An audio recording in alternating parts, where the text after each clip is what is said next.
I got 3 yeses. So my last month, 12-month series, I had 3 yeses. Okay. And was kind of like balancing how to choose between the 3.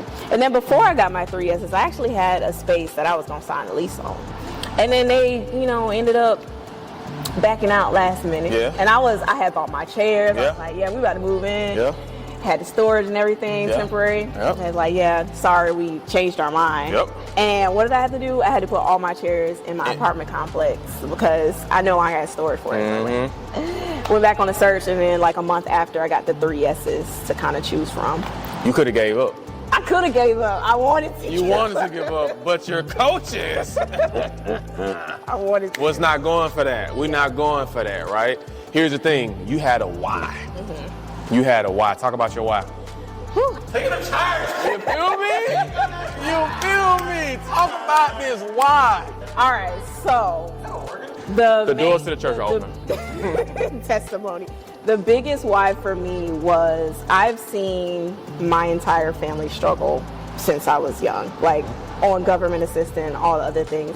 And it was like no one ever showed them how they could get up. And I was like, I've never seen it either. But then I moved to Atlanta and finally seen, there's people who are doing this. There's people who are making money. And you moved to Atlanta with a bunch of people, right? No, I moved by myself.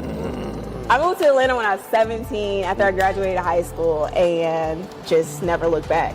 It was very scary, but I had to show like my family like this, what we were in there, like that wasn't it. That's not everything. It was something more. There's something more out here for us. We can't just sit here in this like bottom, we like to say it a lot, bottom of the barrel.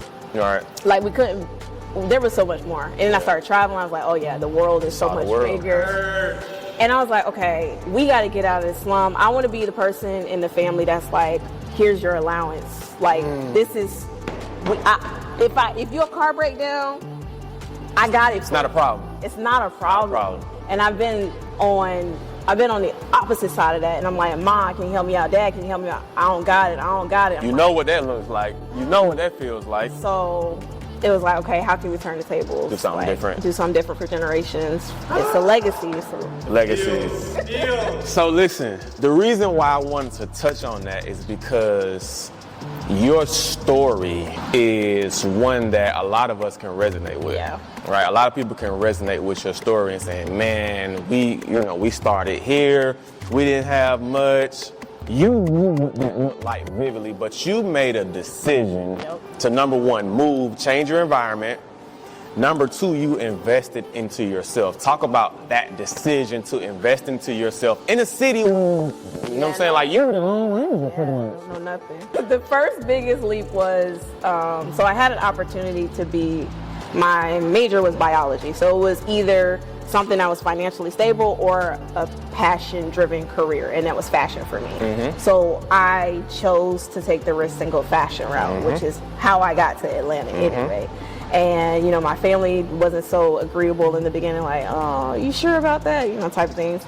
But I was always like, if I got to do something and I'm going through this life, like, I want to be able to enjoy what I'm doing for the rest of my life. So that's where it started. What was the rest of the question? The decision. Talk about the decision to invest into yourself. The decision, gosh, it was weird for me, honestly. So prior to owning this event space, I had a small content creation studio. Dang, who is calling me right now?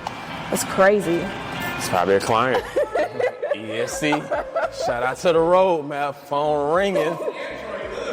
Oh my God. So just hang up. Turn it down. Man, crazy. Go ahead. So aggravating. They talk about me on the calls. Y'all be talking about me on the calls. They like, Jerry, oh my God, you are so extra on the calls. I bet none of y'all have hands up. For what? Because they're the best developers. Okay, so that decision to invest into yourself, this mentorship, ESC, talk about that. Yes. So, again, coming into a new environment, something I don't know.